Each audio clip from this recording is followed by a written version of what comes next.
É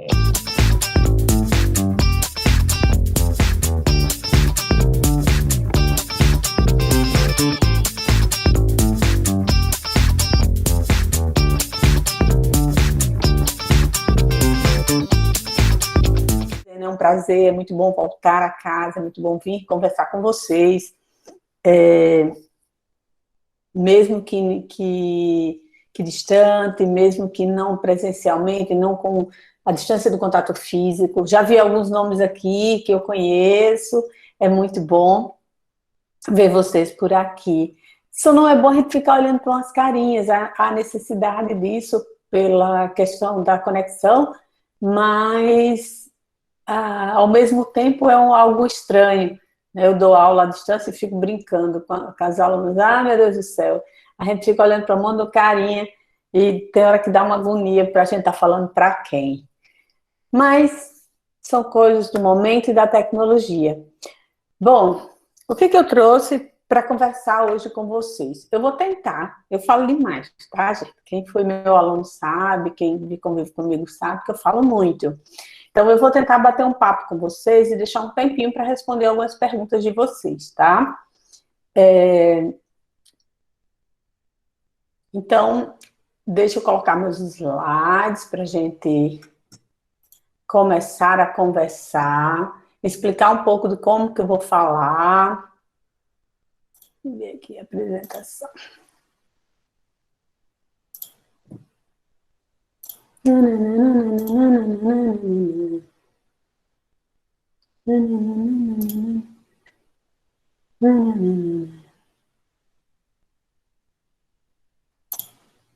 Pronto, agora eu boto para apresentar.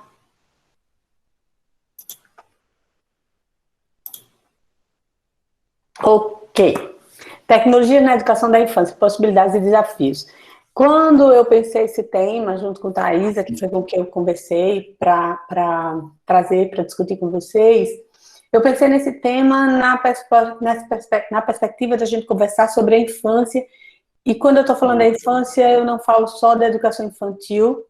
Eu considero que nós precisamos olhar criança para além da educação infantil nos anos iniciais do ensino fundamental. A criança não deixa de ser criança quando entra no ensino fundamental, apesar de que eu trago alguns exemplos, trago alguns indicadores, digamos assim, relativos à educação infantil. Mas eu vou fazer esse contraponto o tempo inteiro da educação infantil e dos anos iniciais do ensino fundamental. Tá? Nessa perspectiva de continuidade da criança, de continuidade do ser criança, né, no deixar de ser criança no ensino fundamental. Um outro aspecto importante para a gente pensar é que as tecnologias estão dadas, não é algo que a gente vá dizer assim, é sim ou não, é possível ou não, deve-se ou não. Não existe mais, nessa perspectiva que nós estamos hoje, a pergunta sim ou não. É importante a gente perguntar em que medida, em que aspecto, em que momento. Mas sim ou não é algo que a gente hoje, né, já não considerava antes da pandemia, e depois da pandemia, então, a gente não, é algo que a gente já não questiona, mesmo com algumas limitações, que é um pouco do que a gente vai conversar hoje aqui, tá bom? Então, primeira coisa que eu convido a uma reflexão, a gente vai ter muita conversa hoje, tá? Então, para uma reflexão, a primeira coisa é, quais as tecnologias você consegue identificar? Tente recordar aí, pensar, né? Como era a sua vida há 10 ou 15 anos atrás? Você percebe alguma mudança?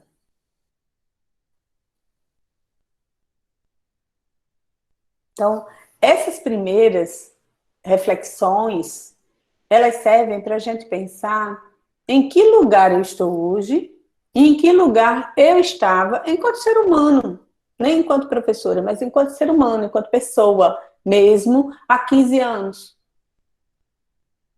como é que eu me relacionava, como era meu ambiente, como eu me relacionava com as pessoas, como eu conversava com as pessoas, como eu era na escola, no ambiente de trabalho, em casa, como era a minha vida, né, há aproximadamente 15 anos atrás. Essa reflexão inicial ela é necessária para a gente pensar que os modos de vida, as formas de vida, a forma da sociedade, ela se transformou. Ela vem se transformando numa velocidade muito grande, tá? E com isso, com essas mudanças sociais inserem nos nossos modos de ser, de estar e de conviver. Tá? Posso dizer a vocês, numa perspectiva até bem rápida, que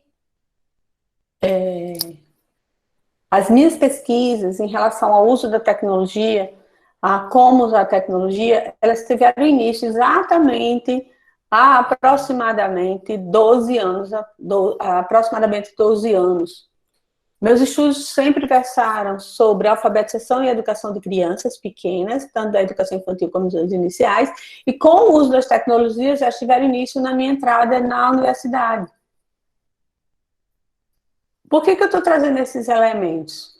Para pensar que expandir o nosso olhar sobre o uso da tecnologia, quando eu comecei a pesquisar no projeto UCA, que eu não sei se algum de vocês trabalha no RL Parente, que o RL Parente recebeu um computador por aluno para as crianças e começou a desenvolver um projeto lá com o uso do computador. E era uma discussão que a gente tinha acompanhando esse projeto, e foi um projeto que deu bons frutos para a escola, mas o nosso interesse inicial era expandir esse projeto e ele não foi expandido. Tá? Ele não foi porque ele tinha que ter recursos, tinha que ter condições, e a tecnologia na educação sempre foi olhada um pouco de lado. Algo que não é, como se não fosse o momento. Não é o momento, não é agora, tá? Então, essa é a primeira coisa que a gente tem que pensar. A tecnologia está aí há muito tempo, tá?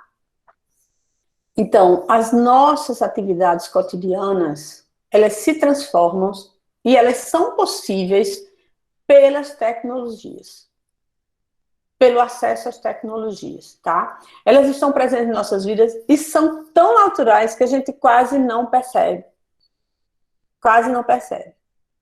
Né? Como a geladeira, os alimentos industrializados, os equipamentos que a gente tem em casa, o air fryer para rapidez, né? São tecnologias, tecnologias que vieram e modificaram a nossa vida. E que trazem para a gente a máquina de lavar. Hoje em dia, a máquina de lavar lava e seca, que a gente mal vê, e nós encontramos hoje com tanta facilidade, né? Cara, mas está aí. Tá? E são as tecnologias modificando a nossa vida. Essa é a primeira coisa que a gente tem que pensar, tá? Nesse sentido. Então, o que é, afinal, tecnologia? Tecnologia é o conhecimento de conhecimentos, é o conjunto de conhecimentos e princípios científicos que se aplicam ao planejamento, à construção e à utilização de um equipamento em um determinado tipo de atividade, tá? Para construir qualquer equipamento, seja uma caneta esferográfica ou um computador, os homens precisam pesquisar, planejar e criar tecnologias. Sempre a serviço do homem. Sempre em relação ao homem e aos benefícios para o humano. E o que são tecnologias digitais da comunicação e da informação? Nós escutamos sempre que nós vemos tecnologias, mas há uma diferença entre tecnologias digitais da comunicação e da informação. As tecnologias digitais da comunicação e da informação, as TDICs, que é diferente de TICs, tá? São duas coisas diferentes, TDICs e TICs. As TDICs são artefatos que viabilizam ações, serviços, produtos, processos, que ampliam as possibilidades de comunicação de um para muitos e de muitos para muitos. É uma convergência de várias tecnologias, como os vídeos, softwares, aplicativos, smartphones, imagens, consoles, jogos virtuais, que se unem para compor novas tecnologias. A XDIC se refere a qualquer equipamento eletrônico que se conecte à internet, ampliando as possibilidades de comunicabilidade de seus usuários, é o que nos diz Valente. Por que é importante a gente começar a pensar nisso? Porque é sobre isso que a gente vai tratar em relação à criança e à educação. Então, as tecnologias interferem no modo de ser e de viver? Bom, as tecnologias, elas estão na vida, tá? As tecnologias, elas fazem parte da nossa vida.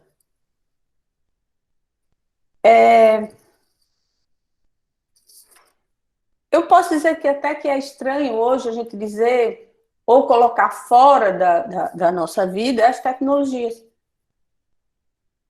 E chama atenção para quem trabalha na área, para quem estuda na área, esse modelo das tecnologias como algo externo à nossa vida, quando a tecnologia é algo que faz parte da nossa vida. A tecnologia faz parte do homem contemporâneo. E hoje, com a pandemia, nós nunca tivemos tão claro, não ficou tão explícito essa nossa relação com as tecnologias. O quanto nós precisamos da tecnologia e o quanto ela veio contribuir com os modos de ser, de se comunicar, de interagir, tá? Contudo, a educação no período da pandemia foi a última, digamos, instância a dar uma resposta ao período pandêmico e em relação ao uso da tecnologia. Foi a última. Ela foi a que mais demorou. Assim que começou a pandemia, o comércio se reinventou, a indústria começou a se reinventar, a questão do comércio de alimentação, do comércio de venda, do comércio de roupa, do comércio... Todas as relações, as instâncias sociais passaram a pensar modos, maneiras, jeitos de vender, de se comunicar, de interagir, eu não digo de sobreviver, mas de reestruturar os modos a partir do período que estava vivendo. Quem passou mais tempo e que ainda tem muito a responder esse modo foi a educação. E quando eu falo educação, eu não estou falando especificamente dos professores, estou falando da educação de um modo geral, em relação, por exemplo, eu estou falando do Brasil, eu estou falando, por exemplo, de propostas que pensem as mudanças advindas do contexto que a gente está vivendo, tá? Então, quem mais demorou foram as tecnologias. Para a gente entender como entrar com as tecnologias, como pensar no período pandêmico, como pensar essas relações, do que eu estou falando, do que nós precisamos entender para pensar as transformações, né, para pensar as mudanças e a relação das tecnologias com a educação, nesse período da pandemia, nós temos que entender de que criança eu estou falando. São pressupostos básicos, tá? São pressupostos básicos, ter claro que concepções nós temos de criança e de educação, tá? Que concepções nós temos para pensar as tecnologias. Porque nós não podemos pensar primeiro as tecnologias. Nós temos que pensar primeiro a criança que nós temos. É o reverso. Muita gente pensa, que tecnologia eu vou usar? Eu tenho que pensar que criança eu tenho, com a concepção de educação que eu tenho, para saber que tecnologias eu vou usar. Tá? Nessa perspectiva, nós trazemos para a compreensão e para a discussão, uma concepção de criança que ela está, digamos assim, assentada na sociologia da infância. Por que eu trouxe a perspectiva da sociologia da infância? Porque a sociologia da infância, ela olha a criança a partir das relações sociais, na perspectiva de contextual, em que tem uma ênfase muito grande em relação à cultura. A criança, dentro de uma cultura, dentro das relações contextuais em que ela vive. A gente não pode olhar e pensar tecnologia ou pensar a criança sem considerar o contexto em que essa criança está inserida. Então, nós estamos inseridos num contexto de pandemia. Alguns colocam pós-pandemia. Eu discuto pós-pandemia porque eu acho que a gente ainda não está no contexto de pós-pandemia. Nós ainda estamos num contexto de pandemia. Nós ainda temos índices altíssimos de contágio. Nós temos hoje cepas que ainda estão descobrindo a sua transmissibilidade, bem como me fugiu a palavra, desculpem, mas como ela se apresenta para cada pessoa. Ainda, as pesquisas ainda são, assim, indicativos, tá? A gente não considera nós consideramos, sim, que a vacina é hiper importante, mas mesmo com a vacina, nós não estamos totalmente seguros. Então, é preciso a gente entender esse contexto para entender essa criança, para entender a relação da tecnologia com essa criança, tá? Por isso que eu trouxe a sociologia da infância, tá? Todas as crianças possuem modos diferenciados face aos adultos. A criança pensa diferente, simboliza de modo diferente. A simbolização do real, a interpretação do mundo, são coisas próprias que constituem a cultura da infância. Elas interpretam o mundo de forma diferente. Elas olham o mundo de forma diferente, tá? As crianças, elas são unas e, ao mesmo tempo, diversas. São meninos e meninas, ricos, próprios, brancas, negras, vivem em todo lugar. Mas elas têm algo que é comum. Elas são diferentes do adulto. Então, pensar a educação das crianças significa pensar que elas são diferentes do adulto, tá? A magia da geração é o traço distintivo que escreve as crianças os elementos simbólicos e materiais. O que é que isso significa? Que a criança é marcada pela geração em que ela vive, pelo o contexto em que ela vive naquela geração. Nossas crianças, Tereza está colocando aqui, são de uma geração tecnológica.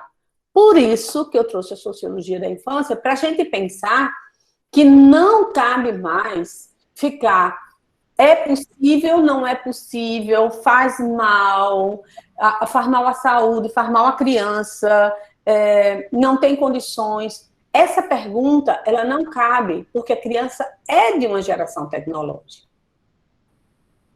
Então, as culturas da infância, as culturas infantis, elas são variáveis de acordo com o tempo, porque elas se inscrevem na história, no interior da história, tá? No interior da história de cada um, no interior da história da criança. Então, é no vai e vem entre culturas geradas, conduzidas e dirigidas pelos adultos para as crianças e culturas construídas nas interações entre as crianças.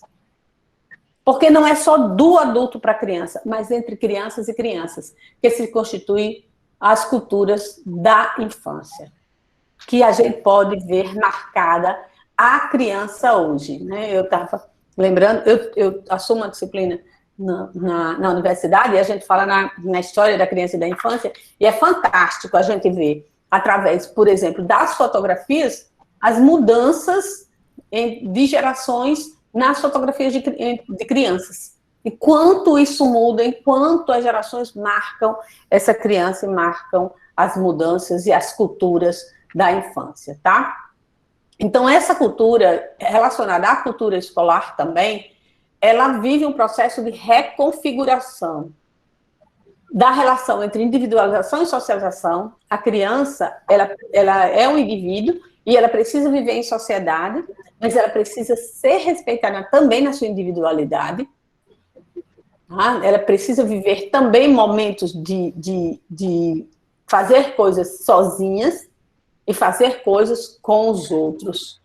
Na relação entre autoridade e autonomia, essa relação é uma... Só esses 4 pontos aqui daria uma palestra enorme, mas eu trouxe só para a gente pensar nessa relação, que ter autoridade é diferente de ser autoritário, mas a criança precisa de uma autoridade, ela precisa de formas de encaminhamentos que façam com que ela compreenda as relações no mundo, mas, ao mesmo tempo, ela precisa de autonomia para viver. Ela precisa ter autonomia para decidir.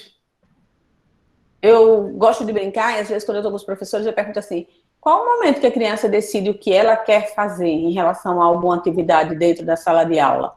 Qual o momento da rotina que isso é possível? Então, eu vou deixar isso aqui só para vocês pensarem sobre isso, essa capacidade da criança decidir, que é muito do que está relacionado à participação da criança. Né? Hoje a gente escuta muito, a criança como protagonista, a criança como protagonista, a criança protagonista. Vamos pensar em exemplo que a criança seja realmente protagonista.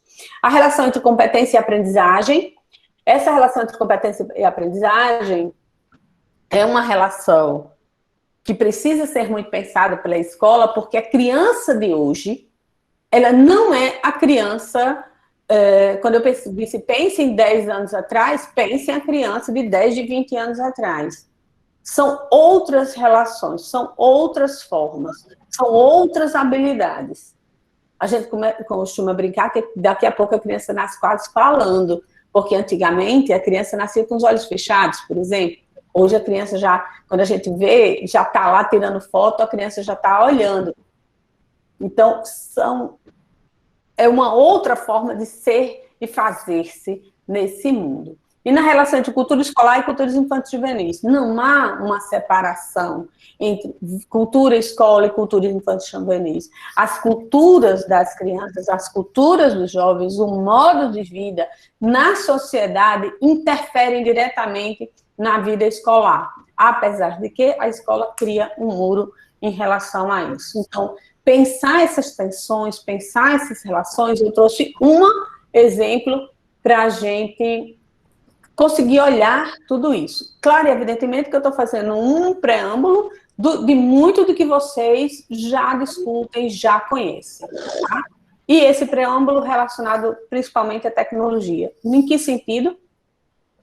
Essa rápida transformação tecnológica que o mundo vive e o prestígio do domínio digital inverte as relações de competências entre as tradições.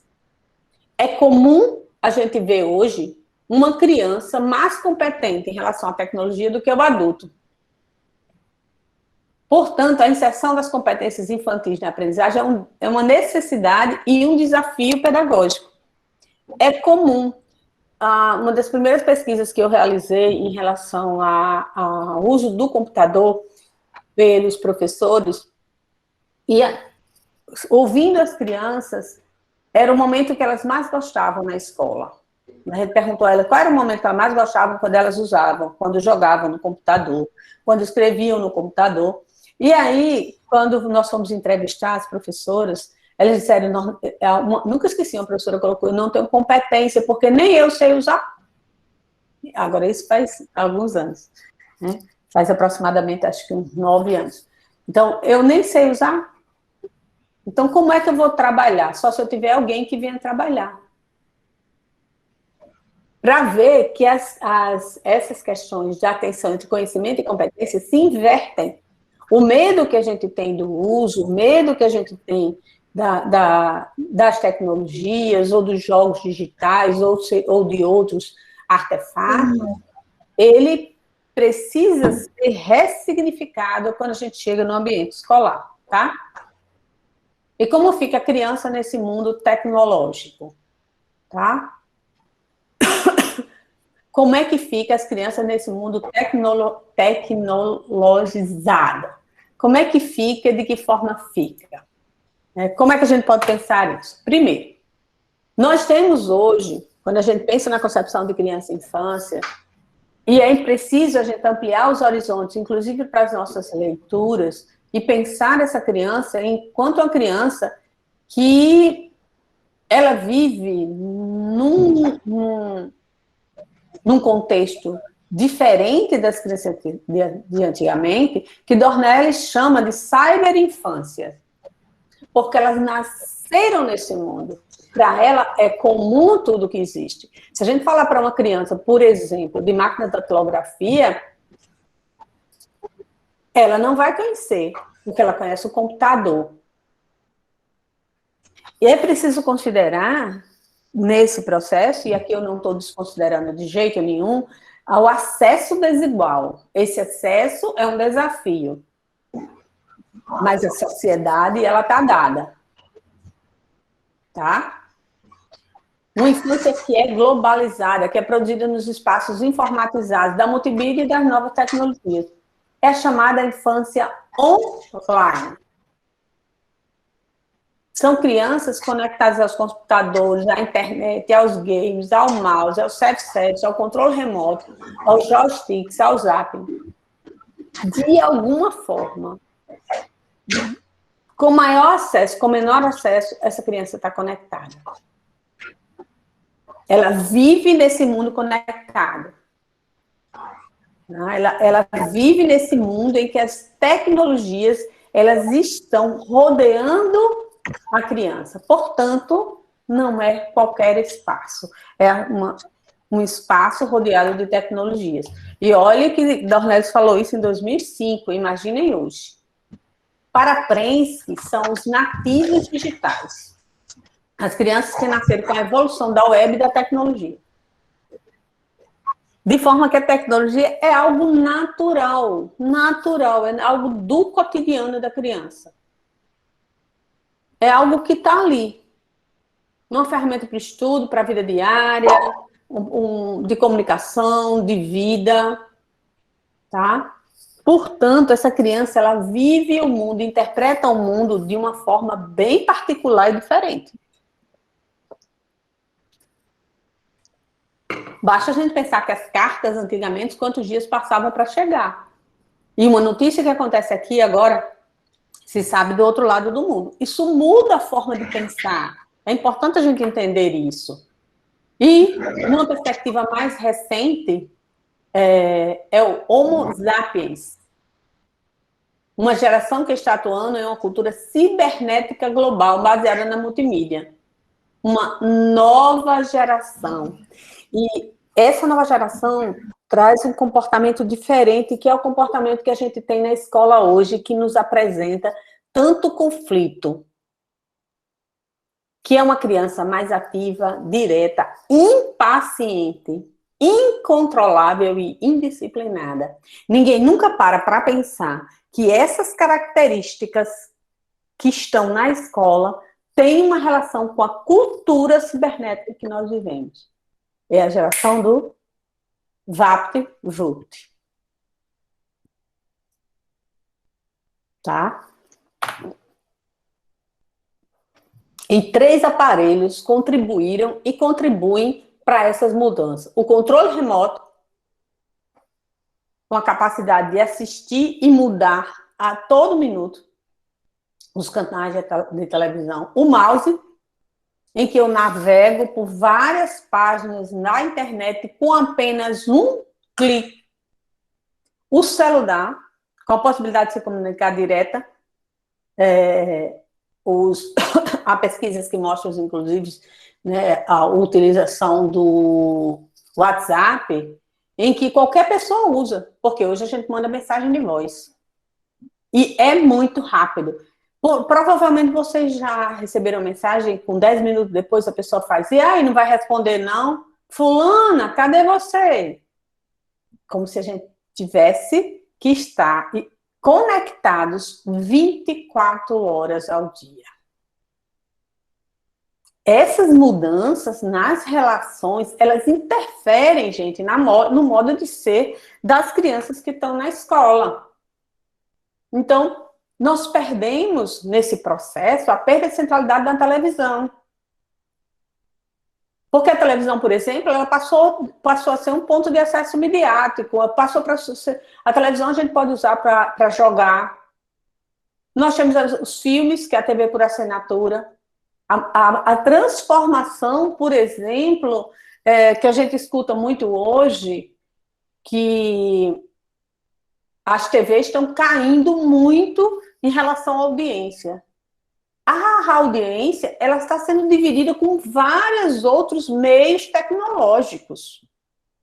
Muitas pessoas não ligam mais a TV para ver jornal ou para ver novela, como era o comum, porque ela pega o celular e vê a qualquer hora que ela quiser. Ela liga para jogar, ela liga para ver filmes, se ela tem condições para isso. A perda da televisão para o celular, para a internet, para o MP3, MP4, para videogames.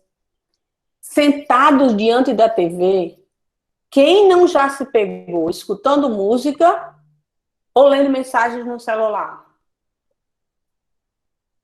Então, nossa capacidade hoje, nossas relações hoje, essa questão globalizada, essa questão da tecnologia, ela muda completamente. Os próprios jogos digitais, eles trazem táticas, estratégias baseadas em inferências, técnicas de resolução de problemas, contribuem para essa outra forma de ver, perceber e entender as coisas do mundo. Portanto, a criança que a gente tem na escola hoje não é a mesma criança, por menos acesso que ela tenha. Ela possui outras habilidades. Ela consegue fazer coisas simultâneas. Nada garante atenção única. Há uma capacidade de deslocar-se de um objeto a outro em fração de segundos. Há uma perspectiva de descontinuidade, que essa descontinuidade é inimiga da reflexão e do aprofundamento. Isso aqui muito em relação ao ser humano, a nós seres humanos. Quantas de vocês, por exemplo, né, estão vendo aqui a palestra e fazendo outra coisa? Quantos não deixam ligado, levanta, liga um fogão, pega um celular, olha uma mensagem, abre outra página na internet, se tem uma palavra, vai ver o que aquela palavra significa. Essa é a nossa forma de ser hoje. Uma experiência do imediatismo e da fuga do silêncio. Essa geração que está aí hoje é a geração que a gente tem na escola. É uma geração que a gente precisa pensar. Quando eu penso, por exemplo, quando eu vou planejar uma determinada atividade. Quando eu vou organizar a minha prática pedagógica, seja com o uso ou não da tecnologia. Então, nessa sociedade contemporânea, nós temos várias infâncias. Nós temos as infâncias globalizadas, aquelas que têm contato direto com o mundo, atuando em uma cultura cibernética global, com recursos de multimídia. Nós temos o que Dornelles nos diz de uma infância ninja, que são aquelas crianças que vivem em situações adversas, que elas não têm acesso à tecnologia. Que elas vivem em bueiro, em pontes e viadutos, e mesmo em casas. Mas o acesso é restrito. E nós temos as crianças excluídas, que vivem em locais de menores abandonados. Então, na nossa sociedade, nós não temos uma só infância. Mesmo que eu esteja falando aqui das infâncias globalizadas, da cyberinfância, nós temos crianças que também são excluídas desse contexto. E essas crianças, muitas dessas crianças estão nas nossas escolas. Nós lidamos com elas todos os dias, tá? Essa criança, segundo as diretrizes da educação infantil e a concepção de criança não muda nas diretrizes do ensino fundamental, é um sujeito histórico e de direitos, por isso que eu fiz esse preâmbulo para falar antes, que quando a gente fala de sujeito histórico, eu estou relacionando a um contexto, eu estou relacionando a uma geração, ao momento histórico, tá? Mas que tem elementos que são próprios, independente da geração, que são as interações, as relações e práticas cotidianas que vivencia, que faz com que ela construa sua identidade pessoal e coletiva através da brincadeira, da imaginação, da fantasia. Essas são características das crianças, independente do contexto geracional. A criança reverte o mundo, a criança brinca, a criança fantasia com esses artefatos novos gerados pela tecnologia. Como é que ela faz isso?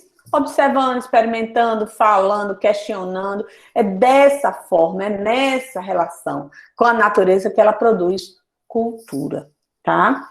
Pensar nesse aspecto significa ter uma criança real e não a criança da imaginação. O que isso significa? Novos modos de ser e de se tratar as práticas com crianças. A criança mudou, a sociedade é outra. Então, eu preciso pensar outras práticas. Práticas que busquem articular experiências e saberes das crianças com os conhecimentos que fazem parte do patrimônio cultural, artístico, ambiental, científico e tecnológico. A perspectiva tecnológica já estava apontada nas diretrizes curriculares de educação infantil e elas também estão na BNCC. Só que tudo isso não perde de vista as interações e as brincadeiras das crianças, sem perder de vista a relação com as brincadeiras e com o modo de ser e viver das crianças e interagir, tá? Nessa perspectiva que as crianças mudaram, nessa perspectiva que o contexto é outro, como é que está a escola? O que mudou?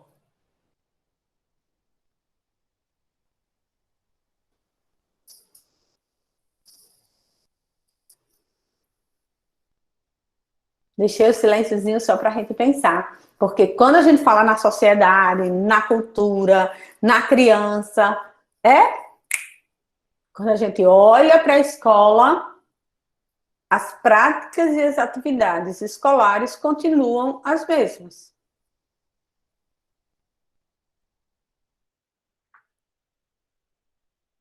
Então, pensar as crianças e as tecnologias na escola significa refletir, desconstruir, descondicionar a relação, redimensionar o uso e as interações. Para que isso aconteça, a primeira coisa que nós precisamos fazer é caracterizar as formas de uso, as condições de uso e de acesso. Eu preciso saber qual o acesso que eu tenho, quais as condições que eu tenho e o que eu tenho de acesso às tecnologias. Tanto eu, professor, quanto as crianças que eu trabalho. Não há condições de pensar crianças e tecnologias na escola sem eu ter condições de saber que acesso as crianças têm a essas tecnologias. Seja em casa, né, na pandemia, por exemplo, seja na escola. Eu vou correr um pouquinho, porque aí eu deixo mais tempo até para conversar um pouquinho sobre práticas com vocês, tá? Que aí eu trago exemplos práticos de como isso é possível. Aqui eu tenho um exemplo de uma coorientação que eu trabalho em duas pós-graduações, tá? No início foi colocado que eu trabalho na pós-graduação em tecnologias e inovações educacionais, que é um mestrado profissional. Muita gente pensa que esse mestrado é para estudar tecnologias. É também para estudar tecnologias, mas na relação direta com a escola e com a prática docente. São pensar possibilidades, né? Esse programa, ele traz isso, ele traz como inovação pensar possibilidades. E um aluno que já defendeu, ele era do interior do Rio Grande do Norte, o professor de alfabetização, e ele queria trabalhar com jogos na alfabetização para alfabetizar. E a pesquisa dele é belíssima, porque ele não tinha condições na escola, não tinha internet, não tinha computador, não tinha tablet. Aí eu dizia assim, mas como tu vai fazer isso? Aí ele disse, vou dar um jeito. E foi fantástico, foi fantástico. Eles conseguiram recursos através de um projeto, compraram alguns tablets, e ele baixou nos tablets jogos que não precisam ficar online, e ele trabalhou jogos, montou sequências didáticas com esses jogos. O trabalho dele é fantástico, eu posso passar referências de que jogos e como ele trabalhou. Ele tem sequências didáticas inteiras mostrando essas possibilidades. Então, é pensar esse contexto. Nós não podemos pensar tecnologia sem olhar para a escola, tá? nesse sentido, é preciso conhecer a realidade. Inclusive o papel do adulto, do grupo, dos programas e dos processos utilizados. Essa é a primeira coisa. Não adianta fantasiar. Me desculpem se estou sendo um pouquinho...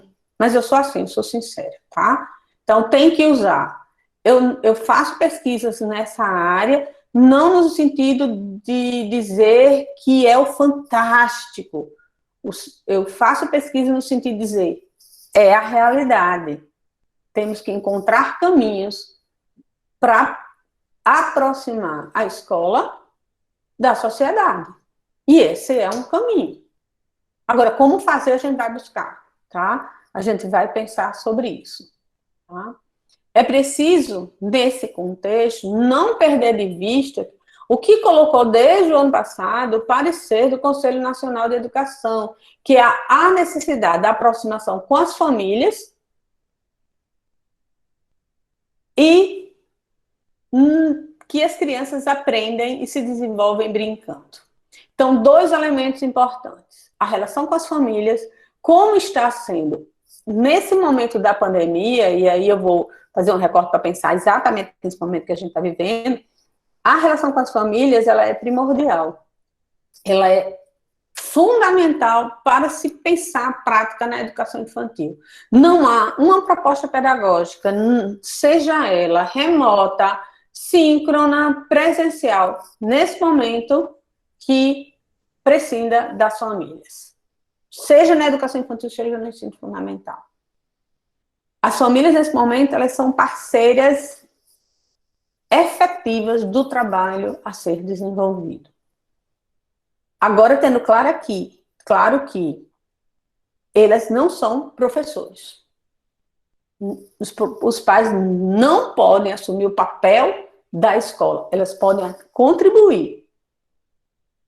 Elas podem até assumir determinadas orientações ou acompanhamento com a criança.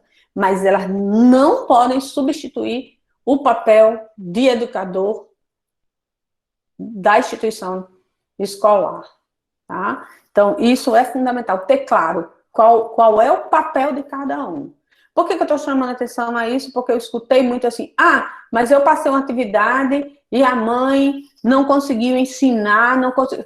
Aí eu disse, mas como você fez? As orientações estavam claras o suficiente para que a mãe entendesse e fizesse com que a criança realizasse a atividade? Porque ela não é mãe, ela não é educadora. Quem tem que saber como ensinar é você. Os pais podem prover recursos, prover os meios, providenciar o local, se preocupar com o tempo que a criança tem que ter para fazer as atividades. Mas quem tem que dar as orientações didáticas é o professor. Nesse contexto, nessa dimensão da escola, surgem alguns dilemas. Primeiro, as conquistas históricas construídas coletivamente no campo da educação infantil, no campo da educação. Há um avanço muito grande em relação à concepção de educação e de escola. Nós avançamos muito em relação a documentos legais, mas, por outro lado, se eu for tratar especificamente da educação infantil, nós temos uma tendência à escolarização antecipada das crianças. E pensando na educação infantil, na preparação para o ensino fundamental. E é importante ter aqui pessoas que não sejam só da educação infantil, pensar nessa redimensionação, pensar nesse aspecto significa pensar, a criança não entra no ensino fundamental, entre aspas, pronta. Porque há um percurso anterior de formação da pessoa, que é muito mais amplo do que a aquisição, por exemplo, da leitura e da escrita. Tá? Então, é preciso pensar em que esses campos eles se interligam, qual é a continuidade da educação infantil para o ensino fundamental, para que eu possa pensar propostas de um e de outro que se interliguem, que tenha como foco a criança e o aprender. É esse outro olhar que transformará, possivelmente, e deverá transformar a prática docente, tá? Então, essa polarização e esses dilemas a gente tem que desfazer ao pensar nesse contexto da pandemia. E agora, para onde eu vou? O que devo seguir? Quem é antigo conhece, né? John Travolta, o velho filme. Então, para onde eu vou?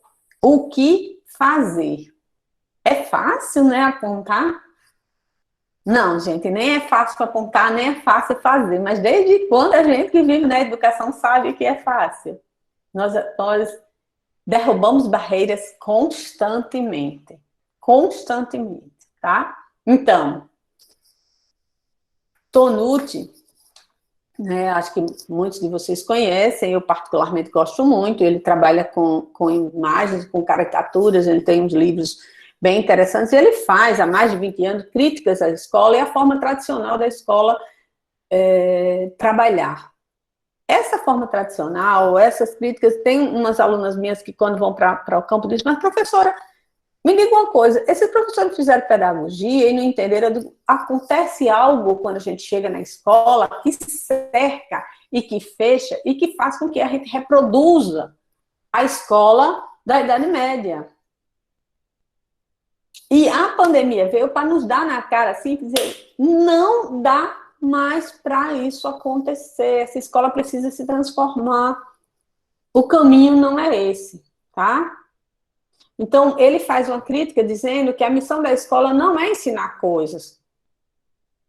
Isso acontece pela TV e pela internet. A escola deve ser um outro lugar. Então, antes do objetivo ser conseguir resultados previstos, completar o programa, e eu fico me perguntando, há algum tempo me perguntaram, como redimensionar o currículo no retorno da pandemia para a educação infantil. E eu fiquei assim pensando, eu disse, mas o que é conteúdo na educação infantil? Se a criança aprende pelas experiências, o que é conteúdo? Como redimensionar e como pensar isso? Daqui a pouquinho eu vou mostrar umas ideias aqui. Então, nessa perspectiva que ele nos traz, o objetivo da escola e da família é ajudar as crianças a descobrir suas personalidades, suas aptidões, suas vocações. Isso aqui porque está traduzido de espanhol, então a gente vê que aptidões, vocações a gente não usa muito, mas é descobrir um pouco a personalidade da criança. É oferecer instrumentos adequados para que ela se desenvolva nas suas possibilidades e eu completo nas suas potencialidades. É pensar a criança e a aprendizagem dessa criança e as potencialidades que essa criança tem. É muito mais do que ensinar. É um outro olhar sobre a escola. Nesse sentido, é preciso retomar o papel social da escola.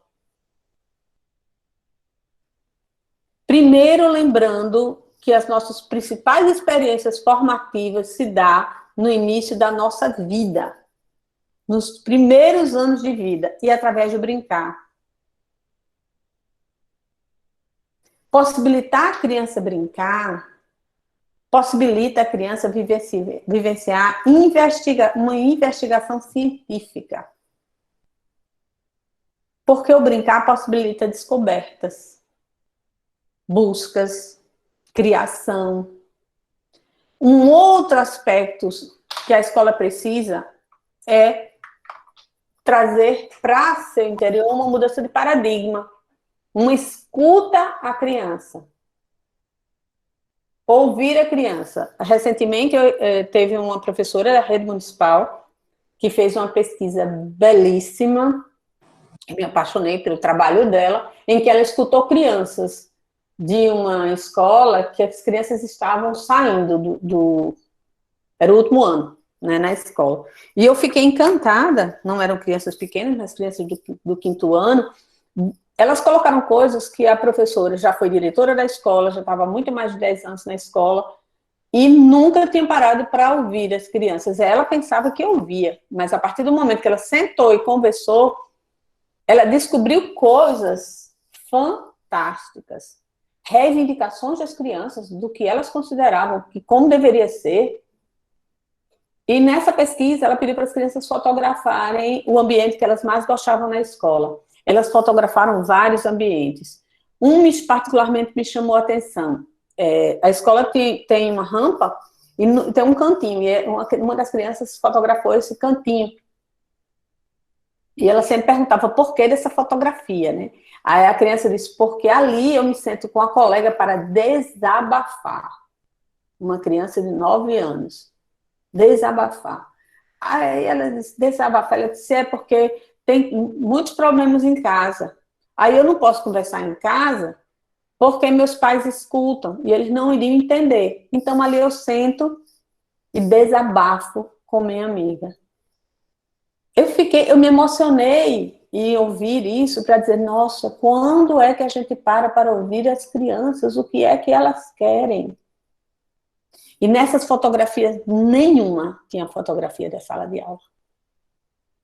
Nenhuma criança fotografou. Então, é preciso a gente pensar sobre isso, essa mudança de escuta afetiva à criança, a cooperação e a colaboração, fazer junto, estar junto, descobrir junto, né, a essa criança, e criar uma rede de solidariedade e comunicação com as famílias, tá? Então, que práticas digitais devem ser utilizadas com os pequenos? Qual a qualidade das interações? O que as crianças podem aprender? A realidade que a gente está vivendo é que parece que o sentimento é que as pessoas estão à deriva nesse mar de tecnologias. Então, traçar rotas objetivas, escutas apuradas, buscar modelos a partir das mídias. Não esquecendo que essa é uma das competências gerais da educação básica proposta pela BNCC, tá?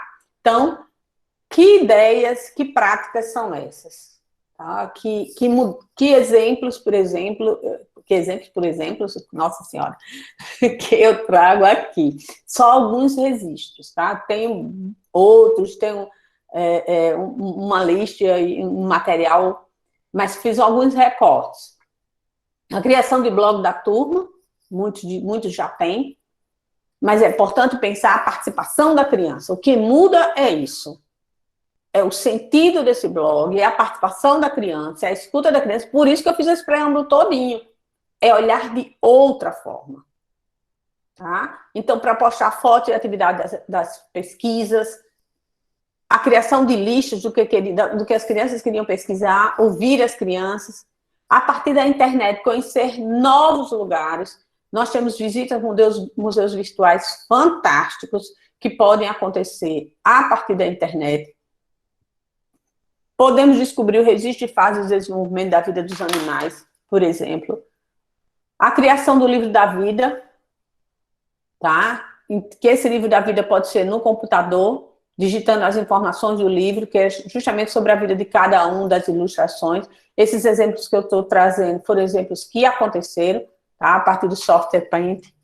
Então, eu estou olhando a hora, gente, estou correndo aqui para deixar pelo menos um minutinho para vocês perguntarem, tá? Mas eu podia detalhar cada atividade dessa com a participação da criança, com o envolvimento da criança, que esse é o sentido.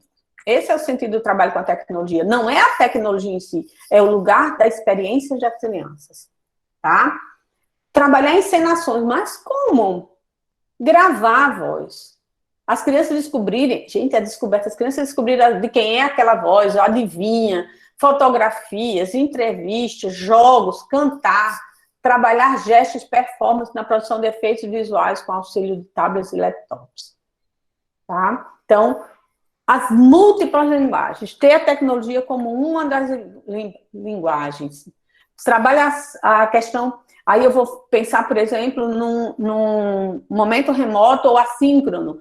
Há uma preocupação muito grande em mandar atividades escritas para casa, mas eu posso mandar uma atividade para casa, por exemplo, para a criança fazer uma comida com os pais, escolher um mudo, ou procurar na internet, ou ela fazer, e depois ela digitar e trocar e criar o livro com as crianças que têm condições de acesso. Isso é um problema muitíssimo sério. A gente tem que pensar, por isso que a primeira coisa é saber quem tem acesso. para que eu possa pensar como realizar essas atividades, tá? Com as crianças. Se a criança não tem acesso, ela pode escrever e depois mandar. O que a gente tem que pensar é que a tecnologia, ela tem que ser dentro das possibilidades e nossa aliada. Não transformar tudo para usar, mas ela tem que ser a favor da prática docente, tá? No retorno, eu preciso pensar esse retorno. Eu de ontem para hoje estive pensando muito, eu digo, meu Deus, eu vou falar sobre a criança e a tecnologia, e será que a gente está pensando como será esse retorno? Como é que eu vou acolher essa criança? Como é que eu vou conversar sobre esse período? Que projeto eu posso elaborar com as fotos do período da pandemia, se ela tiver, para reconstruir feitos, lugares, pessoas, se possível, construir um PowerPoint com fotos de cada uma, um livro da classe sobre a história desse período. A produção de texto com a contação de histórias pelas crianças, para a professora digitar, ou mesmo para elas digitarem, em relação ao período que elas viveram, ao que elas sabem sobre esse contexto. O que é importante a tecnologia não é algo à parte, é algo que faz parte, isso muda completamente. É preciso pensar que a escola não pode mais ser vista enquanto quatro paredes. A dimensão da escola, ela se ampliou com a pandemia. Então, tanto a escola como a casa da criança são espaços de experiências e aprendizagem. É um outro olhar, tá? E nesse sentido, não perder de vista a sensibilidade e a formação estética, as artes, porque a gente está precisando muito da arte. Precisamos recompensar o cérebro, o equilíbrio emocional. As crianças também estão com receios, com medo, com angústia e com ansiedade. A gente teria mais 2 horas para falar sobre essas consequências da pandemia. O que nós propomos e o que se propõe é o uso das tecnologias integre o universo infantil, sem perder de vista o encantamento, a imaginação, a magia no mundo tecnologizado. Tá? Não podemos perder, não podemos deixar que as máquinas substituam o mundo encantado da infância. Não é deixar a criança de frente para o computador, de jeito nenhum, 24 horas. Não é substituir contato, brincar, jogo, areia, pelas tecnologias. É usar as tecnologias dentro do contexto do trabalho docente. Ver as tecnologias como uma linguagem. Elas não substituem as demais linguagens. Elas configuram e complementam. Tá? E aí, gente? Como é que está a escola de vocês desse novo panorama? O que mudou? E como é que está a sua postura diante da necessidade de aprender ao longo da vida e das novas formas de conviver no mundo digital? Como é que está a docência? Aqui com certeza daria uma outra palestra. Centralidade do trabalho na criança, conhecer o contexto das crianças, clareza sobre o papel da educação infantil e da escola como espaço de vida, tecnologia como uma das linguagens, a escuta e a participação das crianças em todas as atividades, a interação das crianças com outras crianças e a cooperação, a capacidade de aprender com o outro. Ter o brincar como atividade principal e vivenciar experiências que produzam sentido. Porque se não for assim, não tem sentido a prática docente. E para encerrar, nada como Rubem Alves. Se fosse ensinar uma criança a beleza da música, não começaria com partituras, notas e pautas. Ouviríamos juntos as melodias mais gostosas. E lhe contaria sobre os instrumentos que fazem a música. Aí, encantada com a beleza da música, ela mesma me pediria que lhe ensinasse o mistério daquelas bolinhas pretas escritas sobre 5 linhas. Porque as bolinhas pretas e as 5 linhas são apenas ferramentas para a produção da beleza musical. A experiência da beleza tem de vir antes. A experiência com a tecnologia tem que vir antes. Aprender a usar depois. Então, encantar-se com esse mundo é a primeira coisa. Encantar-se com o mundo da infância. Aqui algumas dicas de sites, de jogos, de plataformas, referências.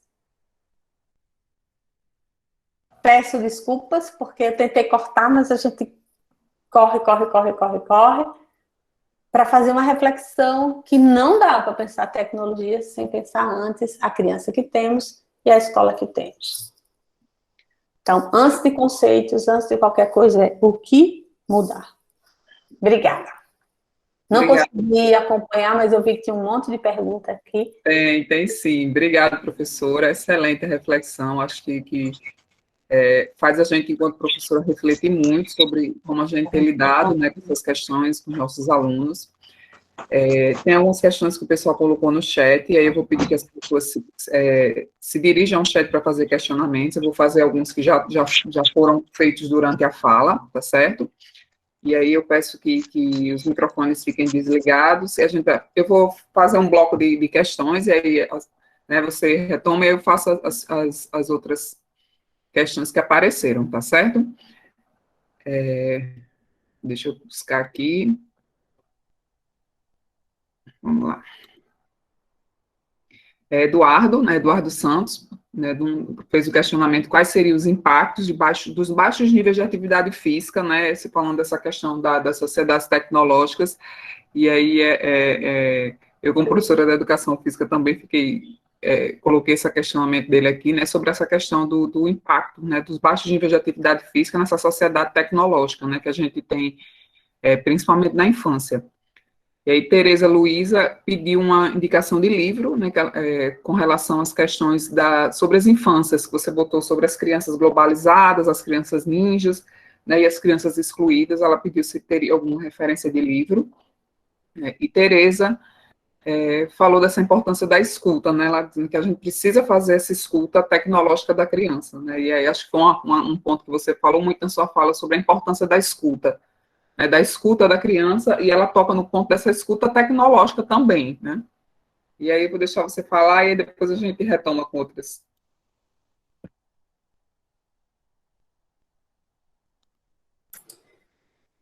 Gente, excelente essas reflexões. Vocês não sabem o trabalho que me deu fazer o recorte do que eu ia trazer para vocês. Eu ficava pensando, meu Deus, o que é que eu vou levar para o grupo? Mas muito boas perguntas, porque vão complementando aquilo que a gente não trouxe. Eduardo, os impactos é muito sério, a gente precisaria de um momento só para pensar sobre esses impactos das tecnologias, porque a gente não pode desconsiderar esses impactos, tá? Giovana, da educação física também. Eu gosto de dizer assim, tudo que é demais faz mal.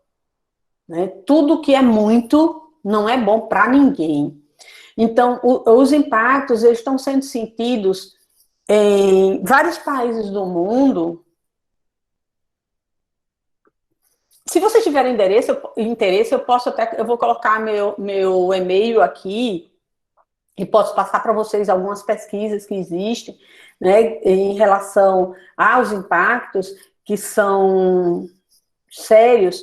Por quê? A questão da obesidade, tá?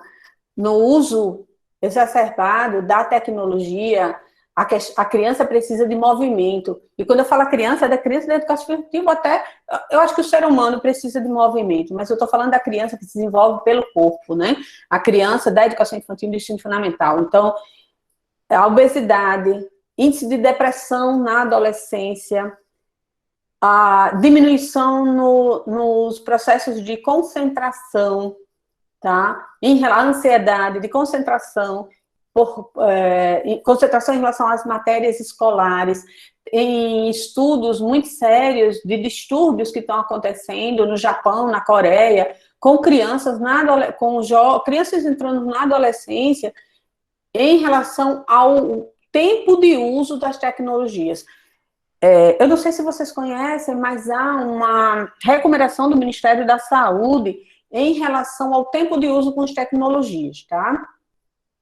E as crianças, por exemplo, até 2 anos, elas não devem fazer uso. A partir disso, aos 6, são 1 hora diária, e é preciso pensar que 1 hora vendo desenho animado é diferente de 1 hora de uma aula, viu, gente? Para quem vai voltar agora no remoto, isso é muito sério, é completamente diferente. 1 hora vendo desenho, 1 hora. Ah, mas a criança passa 1 hora. São coisas diferentes, coisas distintas, tá? Eu posso ter 1 hora, mas nessa 1 hora eu tenho que pensar a interação da criança com outras crianças, eu tenho que pensar atividade de que gere movimento. Eu vou te dar só um exemplo, pedir que ela traga determinado objeto que está no quarto ou que está em outro lugar da casa, fazer brincadeiras de procurar coisas, para que a criança não fique 1 hora de frente parada. A gente tem que pensar nisso, eu tenho que pensar que criança é essa. Eu falaria disso numa hora, mas eu estou olhando que no início foi dito que quando fosse 9h30 a sala ia ser fechada, por isso que eu estou correndo. Então, é seríssimo, tua preocupação, ela é verídica, tá? Eu tenho muitas outras coisas e elementos para a gente discutir isso e pensar isso junto com a tecnologia. Como é que eu penso? Um exemplo fantástico de tecnologia pensando em estações. Então, a criança está... Você dá um celular a cada grupo e tem os comandos. Então, a criança vai para determinado lugar e ela tem um comando para achar tal coisa ou para uma barreira para ir. E nisso, ela vai se movimentando, correndo, ela tem que fazer alguma coisa para chegar no próprio espaço. Então, você usa a tecnologia para dar os comandos, mas você não perde de vista o físico. Essas questões, elas são primordiais. A gente tem que entender que a criança é um todo. Tá? Não podemos perder isso de vista. Indicações de livros, na própria palestra tem alguns livros, já aqui no slide anterior. Eu tenho algumas indicações, essas são apenas algumas que eu trago aqui, mas a gente tem outros, acho que nem Prensky que eu coloquei aqui. Não está o de Prensky, não está... Coloquei Prensky. Mas tem Otto Pretz, que fala um livro muito bacana para entender a máquina das crianças, e tem outros também mais atuais, tá? Tem livros mais atuais. A escuta é primordial, tem um livro sobre a pedagogia que trata da pedagogia da escuta. É uma experiência, nós temos 2 grandes experiências para a gente ter como inspiração, que é a experiência de Reggio Emília, e a experiência de Portugal, né, que tem Júlia Formosinho, e são 2 experiências fantásticas que trabalham com a pedagogia da escuta. Corri aqui, gente, porque eu sei que tem outras perguntas e faltam 10 minutinhos para a sala fechar. Vou botar meu e-mail aqui enquanto Giovana faz o outro bloco de perguntas, se tiver.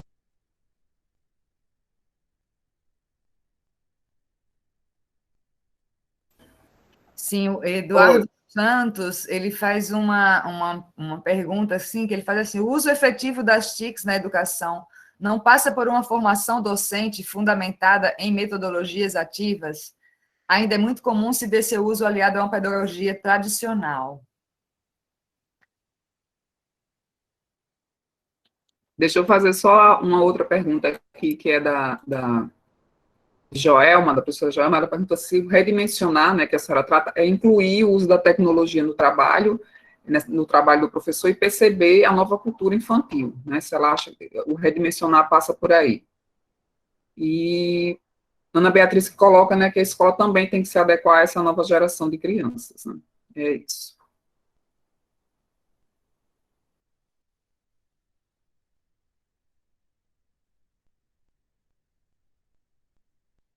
Desculpa, eu estava digitando aqui. O meu e-mail é cristina.leandro@ufrn, tá, gente? Não é Gmail, não. É porque eu tenho outro Gmail, mas já está cheio, já não está recebendo. É @ufrn.br, cristina.leandro@ufrn.br. Podem entrar em contato, que eu puder ajudar, eu ajudo. Deixa eu pegar agora aqui a pergunta de Eduardo sobre... Giovana, pode me lembrar o que Eduardo colocou? Ele coloca assim: o uso efetivo das TICs na educação. Ah, tá, sobre a formação. Isso. Sem formação a gente não caminha, Eduardo, porque fica no tateamento experimental, que é bom, que é importante, mas não é suficiente, tá? Então, há uma necessidade de uma formação específica para o uso e a relação com as metodologias ativas. Apesar de que eu dou uma disciplina que eu dou na pós-graduação é justamente metodologias inovadoras, né, com o uso de tecnologias. A gente não chama de metodologias ativas, a gente chama de metodologias inovadoras com o uso de tecnologias. A disciplina vai começar agora, por acaso. Então, é preciso pensar que as metodologias ativas, aí seria outra palestra, mas só deixar aqui uma palhinha, não é algo novo, é algo já bem antigo, porque a sua base, ela vem dos primórdios. Ela vem de princípios de Paulo Freire, de princípios de Confúcio, de princípios de Comênios, de princípios já discutido por grandes estudiosos, por exemplo, como Dewey, que trouxe a questão da experiência, do que é experiência, para a gente entender o que são as metodologias ativas com o uso das tecnologias. E aí vem as técnicas. Porque o que a gente fala hoje, metodologias ativas são as técnicas. São as técnicas, e aí eu concordo plenamente com você que sim, para usar as técnicas é preciso a gente pensar, inclusive por faixa etária. Eu vi uma palestra há pouco tempo, perguntando se na educação infantil a pessoa falou, é possível todas. Aí eu fiquei calada, eu disse, essa pessoa provavelmente não atua na educação infantil, porque nem todas é possível na educação infantil, a grande maioria. Nós temos outras para usar com crianças pequenas. Porque a gente precisa pensar, gente, que, por exemplo, contar histórias para uma criança de 3 anos não é a mesma coisa que contar para uma criança de 5 e 6. Usar determinada tecnologia para criança de 5, 3 anos não é a mesma coisa que com a criança de 6. São outras estratégias metodológicas, outros encaminhamentos. Até isso a gente tem que pensar. Às vezes eu vejo umas orientações didáticas gerais para a educação infantil, por exemplo, que eu fico pensando, poxa vida, mas como uma criança de 2 anos faria? Como uma professora de criança de 3 anos faria? Há uma mudança significativa, né, no nosso espaço de vida entre 1 e 6 anos de idade, por exemplo. Agora eu queria que você me relembrasse, Giovana, a questão da escuta. Acho que foi Cibele que leu essa. Vê se foi você que leu. Deixa eu retomar aqui. Ela fala sobre a escola tem que se adequar a essa nova geração de crianças, e a Joelma fala sobre redimensionar. Se esse redimensionamento vem da questão de incluir o uso das tecnologias no trabalho e perceber essa nova cultura infantil. Redimensionar significa, tá? Esse uso, mas não só isso. É preciso pensar que o redimensionar é mais amplo do que a tecnologia. A tecnologia é um dos elementos do redimensionamento. Por isso que, quando eu trouxe o redimensionamento, eu só usei a tecnologia, inclusive no segundo slide, justamente para chamar a atenção aqui. O redimensionamento não está diretamente atrelado à tecnologia simplesmente, mas também à tecnologia. O redimensionamento está relacionado a essa outra forma de ver a criança no mundo contemporâneo, de entender a sociedade contemporânea e a forma com que essas crianças estão hoje no mundo contemporâneo. Então, independente do uso ou não da tecnologia, esse redimensionamento na compreensão em relação às formas de se relacionar a crianças precisam ser revistas. Eu gosto muito de ir aos clássicos, eu acho que os clássicos fazem a gente entender o hoje, mas a gente precisa olhar os clássicos, entender os clássicos para olhar o futuro, olhar em perspectiva, tá? E não sempre para trás. Eu acho que a educação é um momento que a gente precisa olhar para frente. E um dos impactos que nós tivemos com a pandemia foi esse. É dizer assim, e agora? É encontrar meios, encontrar saídas. E essa questão de encontrar meios de saídas, eu acho fantástico. Eu acho que isso é muito legal. Eu gosto muito do desequilíbrio. Eu nunca esqueci, há quase 20 anos, uma palestra com Madalena Freire, que ela disse que o educador que não se questiona, né, não tem perguntas, cutuca que ele está morto. Nunca esqueci essa palestra dela, nunca esqueci essa fala dela em um evento, para dizer assim, nós precisamos refletir. Quando a gente fala refletir sobre a prática, é pensar essa prática dentro de um contexto e nessa criança que a gente tem hoje. Então, esse redimensionamento da prática significa um redimensionamento em relação à visão que a gente tem de criança. Nós não temos a mesma criança. Se não temos, se a sociedade mudou, a escola precisa mudar. Eu falei em algum momento sobre um muro que existe, e eu gosto muito de trazer essa perspectiva, eu gosto muito de trazer Snider, que é um estudioso que hoje não está em alta, porque tem os estudiosos que vivem, né, no ápice, né, ele é bem mais estudioso que foi em determinada época, logo que se começou a estudar Vygotsky, Snider, os estudos de Snider, eles tiveram uma influência grande, e que ele diz assim, precisamos levar para a escola a alegria. A escola precisa viver a alegria. A alegria que existe no mundo precisa entrar na escola. E é isso que a gente precisa pensar. A criança, ela não perde a alegria por estar na escola, ela perde porque nós fazemos com que isso aconteça. Então, é um pouco essa relação de não deixar de ver a criança enquanto criança no âmbito escolar, seja na educação infantil, seja no ensino fundamental. É trazer um pouco isso, é quebrar um pouco as amarras.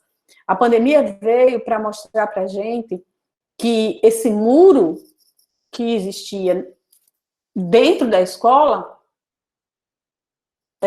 ele foi quebrado. E Teresa, vi agora, disse, quantos lutos nós vamos encontrar? Muitos, por isso que eu terminei falando dos medos, dos anseios das crianças, da insegurança, porque as crianças estão assim, e nós também estamos assim, eu não sei vocês, gente, mas tem dia que eu estou péssima. Não vejo a hora de voltar para os bancos da universidade, a ver gente, a conversar, dar aula, e essa angústia que transformou nossas vidas estão também nas nossas crianças. Né? O luto, o isolamento, as relações. Muita gente pensava que no começo da pandemia as relações iam melhorar, eu não sei. Não sei se melhoraram, eu vejo hoje uma coisa, a internet traz também, né, coisas muito sérias, como hoje em dia você diz qualquer coisa, então os nervos estão à flor da pele e as pessoas se arvoram a criticar, apontar o dedo com muita facilidade. Então, precisamos trabalhar com nossas crianças para ouvir também. Precisamos escutar nossas crianças e precisamos trabalhar para fazer com que elas também aprendam a ouvir. Ouvir, gente, é algo primordial no mundo em que vivemos, nesse mundo acelerado, em que as relações humanas, afetivas, de aproximação, elas podem se perder com e através das tecnologias, porque a gente se esconde das tecnologias para mostrar algo que nós não mostraríamos, talvez, face a face. Então, é um pouco isso. Trazer a beleza e a alegria da criança não significa... A alegria da vida da criança não significa desconsiderar que existe esse outro lado. Significa considerar que a criança refaz as coisas. Que a criança refaz, sim.